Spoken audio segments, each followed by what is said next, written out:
Shalom, Israel, Shalom. First, giving all honor, glory, and praise to Yahweh. Ba'ashem Hashem HaKavashai. Glory to know Yahweh as God. Glory to know Yahweh Shai as Jesus and Mashiach will be the Christ. I'm back at you with a soldier salutation and interesting scriptures of the day. Ready, set, go. The first scripture is coming from St. John, chapter 12. And I'm going to start at verse 26. And it reads, it says, if any man serve me, let him follow me. So if you don't know this account, this will be when Yahushua is visiting with the 12 before he's going to get crucified. And he's letting them know, hey, if any man wants to follow him and to follow the Most High, hey, he gotta do one thing. He gotta serve me. And he says, and where I am, there shall also my servant be. If any man serve me, him will my Father honor. So, hey, you got to serve the Hamashiach if you want to honor the Father. All right, let's pick that up in the book of Matthew, Mark chapter 9. And let's go to verse number 33. Mark chapter 9 and verse 33. And it reads, and he came to Capernaum, and being in the house, he asked them, what was it that ye disputed among yourselves by the way? So if you don't know this account, this is when the apostles were actually having an argument on who would be greatest in the kingdom amongst themselves. Verse 34, but they held their peace, for by the way they had disputed among themselves who should be the greatest. And he sat down and called the 12, and said unto them, if any man desire to be first, the same shall be the least of all and servant of all. So Mashiach is letting them know that if you want to be the head honcho, the top dog, aka rated the greatest amongst the apostles, he said that you got to be the greatest servant of all. Verse 36, and he took a child and set him in the midst of them. And when he had taken him in his arms, he said unto them, whosoever shall receive one of such children in my name, receiveth me. And whosoever shall receive me, receiveth not me, but him that sent me. So he'll let you know that if you can't receive a child in the name of the Father, then you don't receive the Mashiach. If you don't receive the Mashiach, then you can never receive him that sent him. So let's pick that up in the book of Matthew, chapter 23 and verse 12, and we're going to jump to verse 11. The book of St. Matthew, chapter 23 and verse 12. And it says, and whosoever shall exalt himself shall be abased. So if you exalt yourself amongst men, think you're better than the next brother, then A, you're going to be brought to a lower state. He says, and he that shall humble himself shall be exalted. Right? So he's saying, hey, if you humble yourself, you're going to be exalted. Let me get a quick precept. It's the book of Sirach, chapter 3. And I'm going to pick it up. I'll pick it up at verse 18. It's the book of Sirach, chapter 3, verse 18. It says, the greater thou art, the more humble thyself, and thou shalt find favor before Yahweh. Many are in high place and of renown, but mysteries are revealed unto the meek. So Yahushua is revealing these mysteries, but only the meek can actually accept them, can receive them, right? So let's put that back up at the book of Matthew, chapter 23, and let's go to verse 11. It says, but he that is greatest among you shall be your servant. So hey, the greatest amongst you shall be your servant, right? Let's pick that up in the book of Deuteronomy, chapter 13 and verse 4. It's the law, man. It's the book of Deuteronomy, chapter 13 and verse 4. It says, ye shall walk after Yahweh your power, and fear him, and keep his commandments, and obey his voice, and ye shall serve him, and cleave unto him. So you don't cleave unto your brother with the precepts. You don't cleave unto those with much knowledge. No, you cleave unto Yahweh, man, because he is the one that's going to give you salvation at the end of the day. Right, let's pick that up at the book of Galatians, chapter 5 and verse 13. This book of Galatians, chapter 5, and verse 13.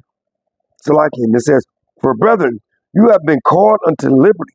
So, brother, you have been called to grace. The Most High has given you grace to get this understanding, to come to Him wholeheartedly. It says, only use not liberty, grace, for an occasion to the flesh, but love, but it's like it, but by love serve one another. Hey, but you gotta love the Most High, and but by love you gotta serve one another. You gotta show that brotherly love, man. The second greatest commandment. So we're going to pick this up at the book of 1 Peter, chapter 2, verse 16. And it reads, it's the book of 1 Peter, chapter 2, and verse 16. It says, as free and not using your liberty for a cloak of maliciousness, so you can't kind of use your grace to kind of blind brothers, thinking that you're all the way in this thing and you're kind of all the way out, right? Disrespecting and dishonoring the Most High. Why? Because you're not showing that brotherly love. It said, but as the servants of Yahweh, honor, verse 17, honor all men, love the brotherhood, fear Yahweh, honor the king. Right? You got to honor Yahweh Shai, man, through Yahweh. Right? So let's pick that up at the book of 1 Samuel, chapter 2, verse 23. 12 and verse 23. Salaki. It's the book of 1 Samuel, chapter 12 and verse 23. And it reads, moreover, as for me, Yahweh forbid that I should sin against Yahweh in ceasing to pray for you, but I teach you the good and the right way. Right? So let's figure out what that good and right way is. Let's pick this up in the book of Romans, chapter 7 and verse 12. And it reads, wherefore the law is holy and the commandment holy and just and good. Right? So, that commandment is the good way.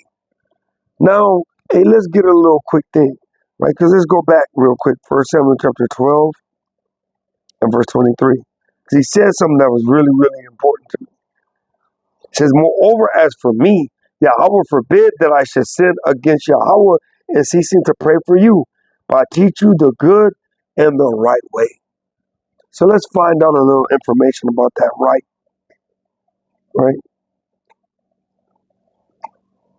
Let's find out a little something about that right way. Let's see. Is right the root word for righteous?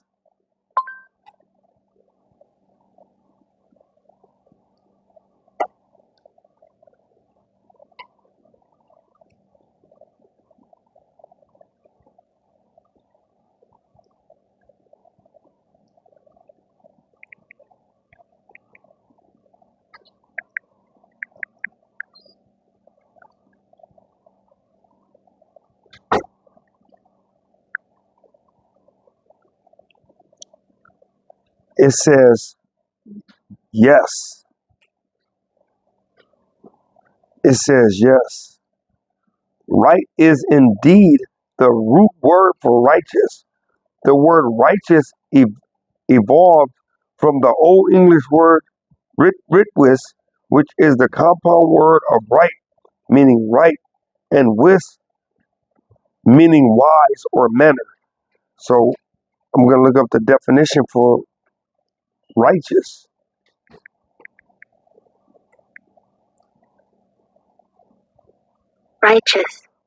Righteous. It says, of a person or conduct morally right or justifiable, virtuous, right? And we know that the Most High likened us into a delicate, a beautiful and delicate, comely woman, right? And a righteous woman should be virtuous, right? And the second definition is very good, excellent. So some actual synonyms: good, virtuous, upright, upstanding, decent, worthy, ethical, principled, moral, high-minded, law-abiding, obedient to the laws of society, citizen. When we know law-abiding in our case would be obedient to the Most High law, right? So now let's get the book of Deuteronomy, chapter 6 and verse 24 and 25 for that word righteous. The book of Deuteronomy, chapter 6 and verse 24. And it reads, and Yahweh commanded us to do all these statutes, to fear Yahweh our power, for our good always, not for the Most High good, not for the good of mankind, not to be a law-abiding citizen, but it says, for your good always, that he might to the Lord. Sorry, let me reread that. The book of Deuteronomy, chapter 6 and verse 24. And Yahweh commanded us to do all these statutes, to fear Yahweh our power, for our good always. So it's for our good, that he might preserve us alive as it is at this day. And it shall be our righteousness, not everybody's righteousness, and it shall be our righteousness if we observe to do all these commandments before Yahweh our power, as he commanded us. Not as he commanded other nations, but as he commanded Yasharala, man, so-called blacks, Latinos, and Native Americans. So let's pick this up in the book of St. John, chapter 4 and verse 23. It's the book of St. John, chapter 4 and verse 23. And it reads, but the hour cometh, and now is. So not only does the hour cometh, but it is now within this very present moment. It says, when the true worshipers shall worship the Father in spirit and in truth, for the Father seeketh such to worship him. So the Father only seeks those that worship him in spirit and in truth. And that's only one way, and that is to keep the law, such commandments. Verse 24 says, Yahweh is a spirit, and they that worship him must worship him. Right? Let's look up that definition of that word must. Right?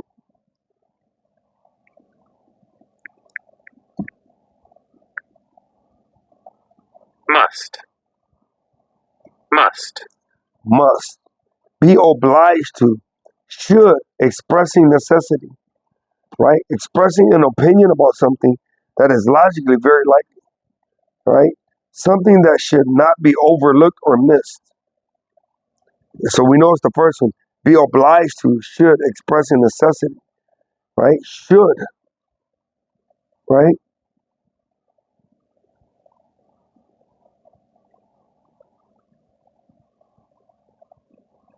Very good. Necessity. Essential.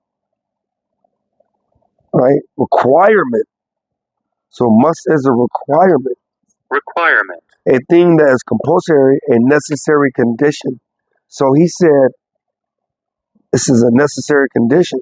So he says, Yahweh is a spirit, and they that worship him must, or is a necessary requirement, is required to worship him in spirit and in truth.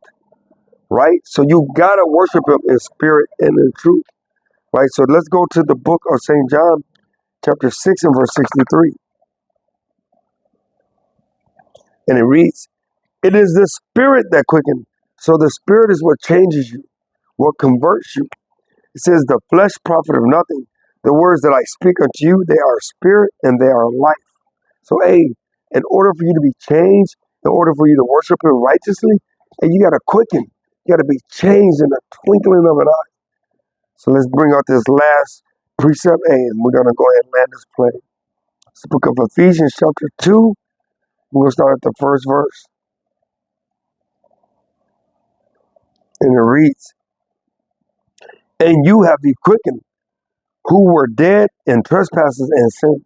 So you have he changed, who were dead in trespasses and in sins. Verse 2, wherein in times past you walk according to the course of this world.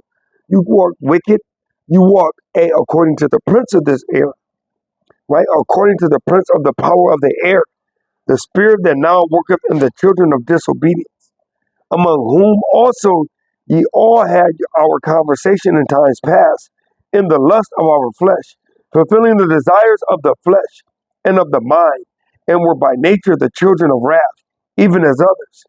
Verse 4, but Yahweh, who is rich in mercy, that's that grace, that liberty, it says, for his great love wherewith he loved us, even when we were dead in all in sins, have quickened us, has changed us together with Hamashiach. By grace ye are saved. Right? So it's by that grace. It's by that the Most High having mercy. It's by that mercy, right? It says, it's by that mercy we are saved.